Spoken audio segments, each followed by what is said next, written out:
in the last few decades has grown leaps and bounds, and the regulatory authorities are yet to catch up. I just wanted to, have your view in terms of uh, the need for a larger overhaul of the DGCA, how it can go about, because without the regulatory authority, because unlike what FA or the others are there in ESA, ours obviously need to really catch up if we really want to harness the growth that the civil aviation sector is looking at. So it is basically not just the regulator, it is the whole industry. Seeing that we are the third largest after US and China, and the way the aircrafts are coming in and the technology improving, so we have to keep up with the pace, and we need to build institutions wherein quality professionals are produced.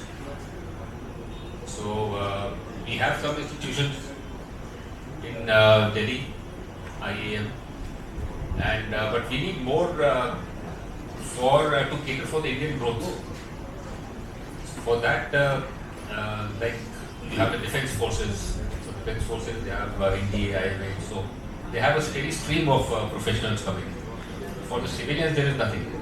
Most of our training is outsourced to foreign companies.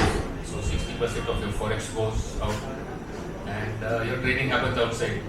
Even for DGCA personnel, so the specialized training, high quality training, it is mostly carried out by foreign agencies, not by Indian. So Indian culture is strong, but we don't capitalize on that.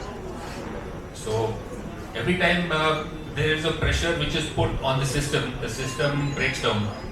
Like if there is fog, you'll have a problem at the airport. If there is rain, you'll have a problem. So anytime the system is under pressure, it breaks down.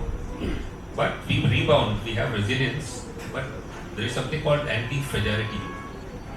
Anti-fragility is that once you suffer, then you learn from it, and the next time it doesn't repeat. So you are growing basically, not rebounding again and again.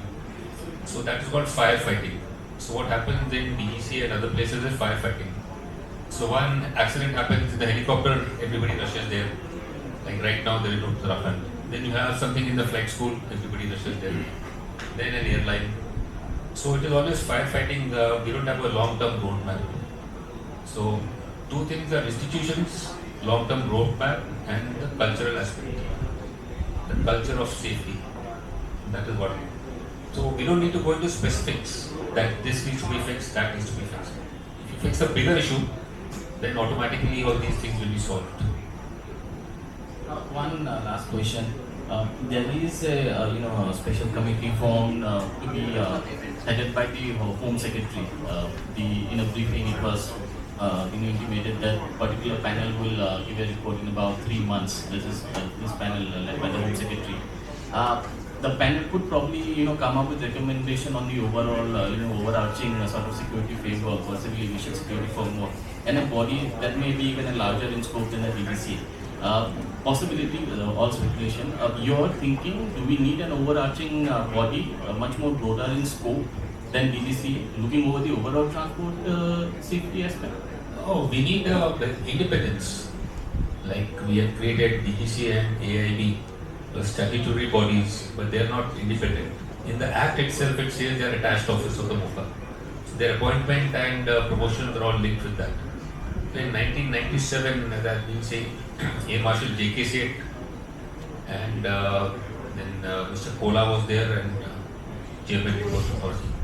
So they made a comprehensive study, and the report was the J.K. Seth report. So if you read that report, the issues which were highlighted then are still prevalent. That there is no independence, the head is not technically qualified, and shortage of staff, training, and conflict of interest, and that people are only worried about their promotions, so they're not actually doing work. Investigation is only to blame or penalize people, not to improve the system. This is 1997. Today the same thing is happening.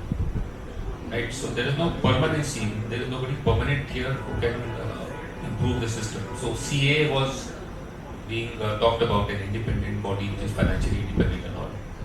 So that has not been approved. So first is the intent. Government intent has to be there to improve safety. So that is how we'll proceed. So if you have a long term, if you see the roadmap of aviation is a few pages. If you see countries outside, their roadmap is bulky, which means they have put thought, not just from aviators, from other professionals who have come to it. So we have to have collaborative decision making. So DGCA is an expert in rule making, but not an expert in other things. So you can have people from education, or like for fatigue, you have people from sciences. So all these have to form a committee and then build. So, thank you so much.